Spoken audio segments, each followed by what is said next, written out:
Today's news. CBS News on the Hour, sponsored by Progressive Insurance. I'm Tammy McCormick. There is breaking news at this hour. The conservative political activist Charlie Kirk has died after being shot in the neck during an event at Utah Valley University earlier this afternoon. CBS's Maurice Dubois. The suspect is still at large. Anna Schechter reports it's a complex scene. In a situation like this where you had so many people in an open air space, lots of chaos right as soon as that shot was fired, people running every which way, dropping items, very difficult to figure out where exactly that shot came from and where the shooter might have fled to. CBS's Ed O'Keefe on Kirk's influence with Donald Trump. We know this was somebody who met frequently with the president-elect last year after the election to go through potential cabinet selections. Someone who rallied skeptical Republicans to the side of, for example, the Secretary of War, Pete Hegseth, and encouraged or put pressure on them to support him earlier this year when there were questions about his qualifications. Someone with incredible influence at the White House, someone who's visited the White House hundreds of times, and who today is very much in the thoughts of those that work in the West Wing.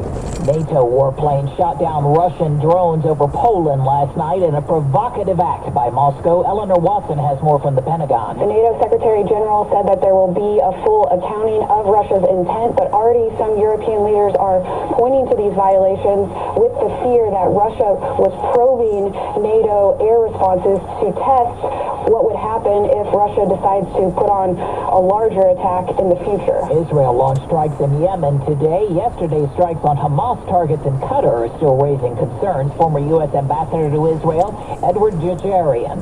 Well, I asked the question, if Israel is such a close ally, why did it not coordinate fully with the United States when it's obviously not in the U.S. national security interest to have to put Qatar in this situation? Matt Piper has new developments in the investigation into the deadly collapse of a Surfside, Florida condominium tower. Investigators who have been working for the last 4 years now say the partial collapse likely began in the condominium's pool deck rather than the residential tower. Lead investigator Glenn Bell. The pool deck's slab column connections had critically low margins of safety. He says in the weeks leading up to the collapse, a sliding glass door fell off its frame with a horizontal crack in a planter wall and shifting of a gate causing it to become inoperable. 98 people died when that tower collapsed.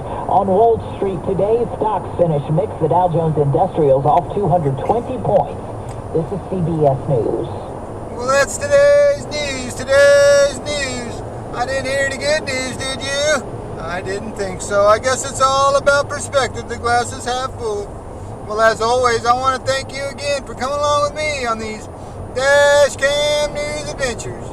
You know the drill. Peace, love, and all that hippie jazz. Bye-bye, everybody. It's 74 degrees in Livermore, California.